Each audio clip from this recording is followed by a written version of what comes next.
আপনি যদি ঈমান নিয়ে কবরে না যাইতে পারেন, আপনি যদি আল্লাহ সুবহানাহু তাআলার প্রতি পরিপূর্ণ আস্থা বিশ্বাস নিয়ে, প্রিয় নবীজির প্রতি মহাব্বত ভালোবাসা নিয়ে যদি আপনি কবরে না যাইতে পারেন, এই পৃথিবীতে যতই নেক আমল করেন, যতই ভালো কাজ করেন, হাবিতত আমালুহুম ফিদ দুনিয়া ওয়াল আখিরাহ, দুনিয়া এবং আখিরাত বরবাদ হয়ে যাবে।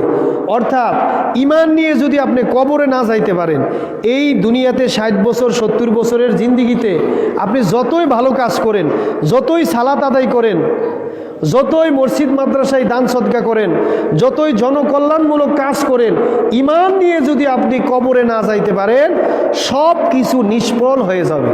তো কাজেই মুহতারাম হাজিরিন, ঈমানের মূল্য অনেক বেশি, ঈমানের মূল্য অনেক বেশি। হাদিস শরীফের মধ্যে এসেছে, ঈমানটাকে যদি একটা পাল্লার মধ্যে রাখা হয় আর সারা পৃথিবীকে যদি আরেকটা পাল্লার মধ্যে রাখা হয়, দেখা যাবে ঈমানের পাল্লাই ভারী হয়ে যাবে। জোরে জোরে বলি সুবহানাল্লাহ। একজন মুমিনের কাছে সবচেয়ে মূল্যবান সম্পদ হচ্ছে তার ঈমান। কারণ মৃত্যুর সময় যদি আপনার জবান দিয়ে কালিমা না আসে, আপনি বেঈমান হয়ে মৃত্যুবরণ করলেন, বলি নাউজুবিল্লাহ। এই জন্য মুহতারাম হাজিরিন, ঈমানের বিষয়ে আপনাকে গুরুত্ব দিতে হবে। ঈমান কি জিনিস সেই বিষয়ে ভালোভাবে আপনাকে জানতে হবে, অধ্যয়ন করতে হবে, সেই অনুযায়ী আপনার আমল করতে হবে। আপনি সারা জীবন এত কষ্ট করে আমল করলেন, কিন্তু মৃত্যুর সময় আপনি ঈমান নিয়ে কবরে যাইতে পারলেন না, আপনার কোনো লাভ নেই। তো মুহতারাম হাজিরিন, আজকের যে বিষয়টা খুতবাতে এসেছে, সেই বিষয়টা হচ্ছে মুনাফিকতা। ঈমানের বিপরীত হচ্ছে মুনাফিকতা। ঈমানের বিপরীত হচ্ছে কি? মুনাফিকতা। মুনাফিকের যে বৈশিষ্ট্য আছে, যে অভ্যাস আছে, এই অভ্যাসগুলো যদি আপনার মধ্যে থাকে, তাহলে আপনি কোনোদিন সত্যিকারের মুমিন হতে পারবেন না, ঈমানদার হতে পারবেন না। জোরে জোরে বলি সুবহানাল্লাহ। সত্যিকারের মুমিন হইতে চাইলে মুনাফিকের অভ্যাস, মুনাফিকদের যে অভ্যাস, বদ অভ্যাস আছে, এই বদ অভ্যাসগুলো আপনি যদি ছাড়তে পারেন, আল্লাহ সুবহানাহু তাআলা আপনাকে মুমিন বানাই দিবেন, বিশ্বাসী বানাই দিবেন, ঈমানদার বানাই দিবেন। জোরে জোরে বলি সুবহানাল্লাহ। আর মুনাফিকের যেই বদ অভ্যাসগুলো যদি আপনি না ছাড়তে পারেন, যতই আমল করেন, যতই নেক আমল করেন, আপনি কখনো আপনি মুমিন হতে পারবেন না। তো মুহতারাম হাজিরিন, আমরা গত জুমাতে আলোচনা করেছিলাম, মুনাফিকের বৈশিষ্ট্য হচ্ছে, মুনাফিকের কাছে আমানত রাখলে সে খেয়ানত করে, মুনাফিক কথা বলার সময় মিথ্যা বলে, মুনাফিকে ওয়াদার বরখেলাপি। তারপর হচ্ছে মুনাফিক যখন মানুষের সাথে ঝগড়া লাগে, তখন অশ্লীল ভাষায় কি করে? গালিগালাজ করে। মুহতারাম হাজিরিন, এই 4টা অভ্যাস আপনি ছেড়ে দেন, দেখবেন আল্লাহ সুবহানাহু তাআলা আপনাকে আল্লাহর ওলি বানাই দিবে। জোরে জোরে বলি সুবহানাল্লাহ। এই 4টা কথা যদিও ছোট, কিন্তু এর ওজন অনেক বেশি, অনেক বেশি। আপনি শুধু মিথ্যা ছেড়ে দেন, আপনি শুধু মিথ্যা ছেড়েন। হাদিস শরীফের মধ্যে এসেছে, আল কিযবু উম্মুল খতয়া, মিথ্যা হচ্ছে সকল পাপের মূল। জোরে জোরে বলি নাউজুবিল্লাহ। তারপর হচ্ছে ওয়াদা বরখেলাফি, তারপর হচ্ছে আমানতের খেয়ানত করা, তারপর হচ্ছে মানুষের সাথে যখন আপনি কথা বলবেন, কিছু মানুষ দেখবেন কথা বলার সময় তার মুখ দিয়ে অশ্লীল বাক্য বের হয়, অশালীন বাক্য বের হয়। আপনি শালীন বাক্য ব্যবহার করেন, মানুষের সাথে হাসি মুখে কথা বলেন। এই 4টা কাজ করেন, দেখবেন আল্লাহ রাব্বুল আলামিন আপনাকে দুনিয়াতেই আল্লাহর বন্ধু হিসাবে আপনাকে কবুল করে নেবেন। জোরে জোরে বলি সুবহানাল্লাহ। মুহতারাম হাজিরিন, পবিত্র কোরআন মাজিদে এই মুনাফিক সম্পর্কে আল্লাহ সুবহানাহু তাআলা আরো বলেন, ওয়াইজা লাকুল্লাযিনা আমানু ক্বালু আমান্না ওয়াইজা খালাউ ইলা শায়াতিনহিম ক্বালু ইন্না মাআকুম ইন্নামা নাহনু মুস্তাহজিউন। আল্লাহ রাব্বুল আলামিন পবিত্র কোরআন মাজিদে মুনাফিকের গোপন অভ্যাসগুলো প্রকাশ করেছেন, যাতে মুমিনরা শিক্ষা গ্রহণ করতে পারে, যাতে মুমিনরা এই সমস্ত বদ অভ্যাস থেকে যাতে বাঁচতে পারে। এই জন্য আল্লাহ রাব্বুল আলামিন পবিত্র কোরআন মাজিদে মুনাফিক সম্পর্কে বলেছেন। মুহতারাম হাজিরিন, আপনারা অবাক হবেন, কাফের যারা কাফের, তাদের সম্পর্কে পবিত্র কোরআন মাজিদে একটা সূরা আছে। সূরাটার নাম কি? সূরাটার নাম হচ্ছে সূরাতুল কাফিরুন। বলি সুবহানাল্লাহ। এই সূরাতুল কাফিরুনের মাত্র 4টা লাইন। কাফেরদের সম্পর্কে আল্লাহ সূরা লিখেছেন পবিত্র কোরআন মাজিদে, মাত্র 4টা লাইন। আর মুনাফিকদের সম্পর্কে পবিত্র কোরআন মাজিদে একটা সূরা আছে না নাই? এই সূরাটার নাম হচ্ছে সূরাতুল মুনাফিকুন। এই মুনাফিকুন সূরার মধ্যে আল্লাহ সুবহানাহু ওয়া তাআলা 27 লাইন ব্যাপ্তি এই সূরাটা। জোরে জোরে বলি সুবহানাল্লাহ, আরো জোরে বলি সুবহানাল্লাহ। মুনাফিকদের বিষয়ে আল্লাহ সুবহানাহু ওয়া তাআলা পবিত্র কোরআন মাজিদে অসংখ্য জায়গায় মুনাফিকদের ব্যাপারে আল্লাহ সুবহানাহু ওয়া তাআলা মুমিনদেরকে সতর্ক করেছেন। তো মুনাফিকের আরো অভ্যাস হচ্ছে ওইজা লাকুল্লাযিনা আমানু ক্বালু আমান্না ওইজা খালাউ ইলা শায়াতিনহিম ক্বালু ইন্না মাআকুম ইন্নামা নাহনু মুস্তাহজিউন। মুনাফিকের অভ্যাস হচ্ছে আমল করে বলে বেড়ানো। জোরে জোরে বলি নাউজুবিল্লাহ। মুনাফিক যখন একটা আমল করে তখন শুধু মানুষের কাছে বলা বলি করে যে আমি তো উমরা করছি, আমি তো মসজিদে 50 বছর সিমিট দিছি, আমি মসজিদে জায়গা দিছি, এই করছি মাদ্রাসা করছি। মানে মুনাফিকের অভ্যাস হচ্ছে কোনো ধর্মীয় কাজ করলে শুধু বলা বলি করবে। জোরে বলি নাউজুবিল্লাহ। মুহতারাম হাজিরিন, আপনি নেক আমল করে ধর্মীয় কাজ করে বলা বলির প্রয়োজন নাই। আমরা নেক আমল করি কার খুশির জন্য? আল্লাহর খুশির জন্য। আপনি যে নেক আমল করছেন, দান সদকা করছেন, আমার আল্লাহ দেখে কি দেখে না? যদি বলেন দেখে কি দেখে না, এনাফ, এর কোনো প্রয়োজন নাই। আপনি যদি এভাবে বলা বলি করেন নেক আমল করে, ওই নেক আমলের কোনো বরকত থাকে না। জোরে জোরে বলি সুবহানাল্লাহ। এই জন্য মুহতারাম হাজিরিন, পবিত্র কোরআন মাজিদে এবং হাদিস শরীফের মধ্যে এসেছে আল্লাহ সুবহানাহু তাআলা হাসরের ময়দানে আরশের ছায়ার নিচে স্থান দিবেন 7 শ্রেণীর ব্যক্তিকে। আরশের ছায়ার নিচে 7 শ্রেণীর মানুষকে আল্লাহ সুবহানাহু তাআলা স্থান দিবেন। এর মধ্যে এক শ্রেণী মানুষ হবে যারা গোপনে ইবাদত করেছে, গোপনে নেক আমল করেছে। জোরে জোরে বলি সুবহানাল্লাহ। তারপরে আল্লাহ সুবহানাহু তাআলা হাদিস শরীফের মধ্যে এসেছে, হাদিসে কুরসির মধ্যে এসেছে, যে ব্যক্তি গোপনে দান করবে তার ডান হাত দান করলো, বাম হাত জানে না। জোরে জোরে বলি সুবহানাল্লাহ। গোপনে যদি আপনি দান করেন, দুনিয়ার মানুষকে আপনি দেখাইলেন না, গোপনে দান করলেন, হাদিস শরীফের মধ্যে এসেছে এই গোপনে দান করার কারণে আপনার প্রতি যে আল্লাহ সুবহানাহু তাআলার খুব আছে, রাগ আছে, গোপনে দান করার কারণে আল্লাহ সুবহানাহু তাআলা এই রাগকে আসমানে তুলে নেবেন। জোরে জোরে বলি সুবহানাল্লাহ। একটু জিকির করি, লা ইলাহা লা ইলাহা লা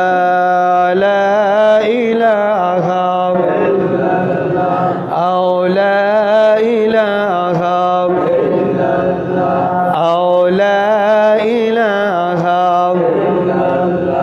আও লা ইলাহা লা ইলাহা ইল্লাল্লাহু মুহাম্মাদুর রাসূলুল্লাহ সাল্লাল্লাহু আলাইহি ওয়াসাল্লাম।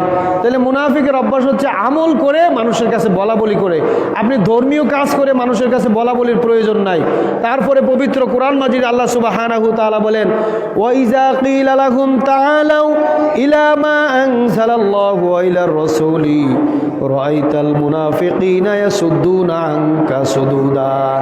মুনাফিককে যখন বলা হয় যে ও ভাই আসো, কোরআনের দিকে আসো, সালাতের দিকে আসো, ও ভাই হারাম ব্যবসা ছেড়ে দাও, হারাম ইনকাম করো, ও ভাই আল্লাহর দিকে আসো, সালাতের দিকে আসো, নামাজের দিকে আসো। আল্লাহ সুবহানাহু তাআলা বলেন, রাআইতাল মুনাফিকিনা ইয়াসুদ্দুনা আনকা সুদুদা।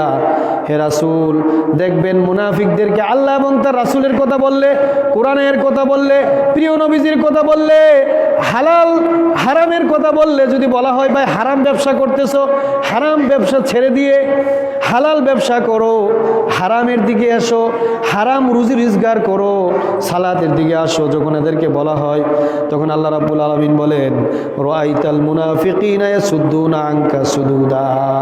হে রাসূল, দেখবেন মুনাফিকরা আপনাকে, আপনার সামনে মাথা নিচু করে আপনাকে পাশ কাটিয়ে চলে যাবে। জোরে জোরে বলি নাউজুবিল্লাহ। মুনাফিকদের আরো অভ্যাস হচ্ছে, মুনাফিকদের যখন আল্লাহর কথা বলা হবে, সালাতের কথা বলা হবে, নামাজের কথা বলা হবে, হক হালালের কথা, যে ভাই হারাম ব্যবসা করো না, মানে হালাল রুজি ইনকাম করো, এদেরকে যখন আল্লাহ এবং তার রাসূলের কথা বলা হবে, রাআইতাল মুনাফিকিনা ইয়াসুদ্দুনা আনকা সুদুদা, এরা মাথাটা নিচু করে দেখবেন হে রাসূল আপনাকে পাশ কাটিয়ে চলে যাবে। জোরে জোরে বলি নাউজুবিল্লাহ। আমাদের সমাজে এমন মানুষ আছে দেখবেন, আল্লাহ এবং তার রাসূলের কথা বললে, ইসলামী শরিয়ার কথা বললে, কোরআন হাদিসের কথা বললে এদের কাছে ভালো ভালো লাগে না, এরা দেখবেন আপনাকে পাশ কাটিয়ে চলে যাবে। তো এটা হচ্ছে মুনাফিকের দ্বিতীয় নাম্বার বৈশিষ্ট্য। আল্লাহ সুবহানাহু তাআলা পবিত্র কোরআন মাজিদে মুনাফিকের আরও বৈশিষ্ট্য কথায় উল্লেখ করেছেন। আল্লাহ সুবহানাহু তাআলা পবিত্র কোরআন মাজিদে বলেন, মুযাবযাবিনা বাইনা যালিকা লা ইলাহা উলাই ওয়ালা ইলাহা উলাই ওয়া মান ইউদ্লিল্লাহু ফালান তাজিদা লাহু সাবিলা। জোরে জোরে বলি সুবহানাল্লাহ, আরো জোরে বলি সুবহানাল্লাহ। মুনাফিকের তৃতীয় নাম্বার বৈশিষ্ট্য হচ্ছে মুনাফিকরা সবসময় আপনার উভয়মুখী হয়, উভয়মুখী আচরণ করে, অর্থাৎ দুই পক্ষকেই খুশি করার চেষ্টা করে। জোরে জোরে বলি নাউজুবিল্লাহ। প্রথম পক্ষকে বলে তোমার সাথে আছি, তোমাকে সর্বাত্মক সহায়তা করব। প্রথম পক্ষকে বলে যে তোমাকে সর্বাত্মক সহায়তা করে মাঠে নামিয়ে দেই, আবার দ্বিতীয় পক্ষকে বলে যে তোমাকেও সর্বাত্মক সহায়তা করব। তখন উভয় পক্ষকে মাঠে নামিয়ে মাঝখান দিয়ে নিজে স্বার্থ হাসিল করার চেষ্টা করে। জোরে জোরে বলি নাউজুবিল্লাহ। মুহতারাম হাজিরিন, পবিত্র কোরআন মাজিদে মুনাফিকের তৃতীয় নাম্বার বৈশিষ্ট্য হচ্ছে মুনাফিক উভয়মুখী হয়, উভয়মুখী। তারপরে আল্লাহ সুবহানাহু তাআলা মুনাফিক সম্পর্কে পবিত্র কোরআন মাজিদে বলেন, ইন্নাল মুনাফিকিনা ইউখাদিউনাল্লাহ ওয়া হুয়া খাদিউহুম وَإِذَا قَامُوا إِلَى الصَّلَاةِ قَامُوا كُسَالَى يُرَاءُونَ النَّاسَ وَلَا يَذْكُرُونَ اللَّهَ إِلَّا قَلِيلًا। জোরে জোরে বলি সুবহানাল্লাহ। মুহতারাম হাজিরিন, মুনাফিক সম্পর্কে আল্লাহ সুবহানাহু তাআলা পবিত্র কোরআন মাজিদে আরো বলেন, ইন্নাল মুনাফিকিনা ইউখাদিউনাল্লাহ। মুনাফিকরা আল্লাহর সাথে প্রতারণা করে, আল্লাহকে ধোঁকা দেয়। এই যে মসজিদে আসে, মসজিদে যে গমন করে, প্রবেশ করে, সালাত আদায় করে, মূলত আল্লাহকে খুশি করার জন্য করে না। মুনাফিকরা সালাত আদায় করে সমাজের বয়ে তার সন্তানরা কি বলবে, দাড়িগুলো পেকে গেছে, মাথার চুল পেকে গেছে, অ্যাডাল্ট হয়ে গেছে, বয়স্ক হয়ে গেছে, এই মুহূর্তে যদি মসজিদে না আসে, সালাতে না আসে, সমাজের লোক সামাজিকভাবে তাকে খারাপ বলা হবে, তার আপনজনরা খারাপ বলবে। এই জন্য মুনাফিকরা মূলত মসজিদে প্রবেশ করে আল্লাহ সুবহানাহু তাআলাকে খুশি করার জন্য। মুনাফিকরা সালাতে আসে না, মসজিদে আসে না, এদের উদ্দেশ্য হচ্ছে মানুষ যাতে সামাজিকভাবে যাতে তাকে ভালো বলে, এজন্য মুনাফিকরা মসজিদে আসে। মুহতারাম হাজিরিন, আল্লাহ সুবহানাহু তাআলা এই কথাটাই পবিত্র কোরআন মাজিদে বলেন, ইন্নাল মুনাফিকিনা ইউখাদিউনাল্লাহা ওয়া হুয়া খাদিউহুম। মুহতারাম হাজিরিন, আমরা সালাত আদায় করব কার খুশির জন্য? জোরে বলেন, কার খুশির জন্য? যেই কোনো ধর্মীয় কাজ আপনি একমাত্র আপনার নিয়ত থাকতে হবে কার খুশির জন্য? আল্লাহর খুশির জন্য। তো মুনাফিকের বৈশিষ্ট্য হচ্ছে মুনাফিকরা আল্লাহ সুবহানাহু তাআলাকে খুশি করার তাদের লক্ষ্য থাকবে না, থাকবে দুনিয়াবি স্বার্থ।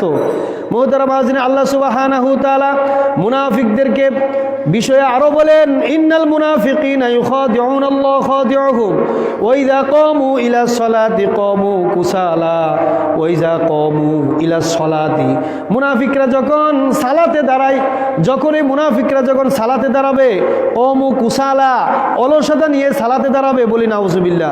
মুনাফিকরা সালাতে দাঁড়াছে, কতক্ষণ দাড়ি খুঁজে, কতক্ষণ টুপি লারে, কতক্ষণ রুমাল লারে। মুনাফিকরা যখন সালাতে দাঁড়ায় তখন তাদের মন সালাতের মধ্যে থাকে না। মুনাফিকদের মন থাকে তার ব্যবসায়িক প্রতিষ্ঠানে, মুনাফিকের মন থাকে তার দোকানে, মুনাফিকদের মন থাকে তার বাড়িতে। মুনাফিকে যখন সালাতে দাঁড়ায় তখন সঠিকভাবে রুকু করে না, রুকুর তাসবিহ সঠিকভাবে আদায় করে না, সেজদায় গিয়ে সেজদার তাসবিহ সঠিকভাবে আদায় করে না। অর্থাৎ মুনাফিকের সালাত হচ্ছে কোনো রকম অর্থাৎ ভুল ত্রুটি পরিপূর্ণ। আল্লাহ রাব্বুল আলামিন বলেন, ওয়াইদা কামু ইলা সলাতি কামু কুসালা। মুনাফিক যখন সালাতে দাঁড়ায় তখন অলসতা নিয়ে, অবহেলা নিয়ে সালাত আদায় করে। জোরে জোরে বলি নাউজুবিল্লাহ, আরো জোরে বলি নাউজুবিল্লাহ। মুনাফিকের দেখবেন সেজদা ঠিক নাই, রুকু ঠিক নাই, এত দ্রুত ডিজিটাল নামাজ পড়ে। এই 5 মিনিট 4 রাকাত নামাজ পড়তে 1 মিনিটও লাগে না। 1 মিনিটও লাগে না, কোনো কিছু ঠিক নাই, সেজদা ঠিক নাই, রুকু ঠিক নাই, রুকুর তাসবিহ সঠিকভাবে আদায় করে না, সেজদার তাসবিহ সঠিক আদায় করে না, বৈঠকে তাশাহুদ, দোয়া মাসুরা, দুরূদ শরীফ কোনো কিছুই পড়ে না। তো মনে হয় যে একেবারে আপনার ডিজিটাল মার্কা নামাজ 2 মিনিট 1 মিনিটের মধ্যে সালাত শেষ।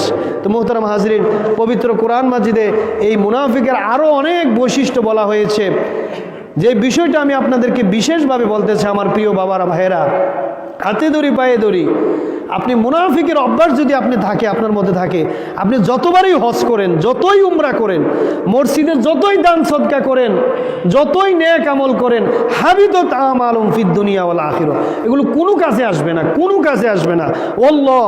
আল্লাহ কোনো কাজে আসবে না। রাসূলুল্লাহ সাল্লাল্লাহু আলাইহি সাল্লাম মুনাফিকদেরকে নবীজির কাছে আশ্রয় দেননি, মুনাফিকদেরকে আশ্রয় দেননি। এজন্য পবিত্র কোরআন মাজিদে বারবার মুনাফিকের কথা উল্লেখ হয়েছে, মুনাফিকের কথা বলা হয়েছে। মুনাফিকের যে অভ্যাস আছে, বৈশিষ্ট্য আছে, এগুলো অবশ্যই আমাদের জীবন থেকে, আমাদের বেহিবার থেকে, আমাদের চরিত্র থেকে এগুলোকে রিমুভ করতে হবে, এগুলো ডিলিট করতে হবে। না হয় আপনি যতই নেক আমল করেন, যতই ধর্মীয় কাজ করেন, এর কোনো মূল্য নাই। আল্লাহ সুবহানাহু তাআলা আমাদেরকে মুনাফিকের যে অভ্যাস আছে, বৈশিষ্ট্য আছে, এগুলো থেকে যাতে আমরা দূরে থাকতে পারি, সত্যিকারের ইমানদার যাতে হতে পারি, সত্যিকারের বিশ্বাসী যাতে হতে পারি।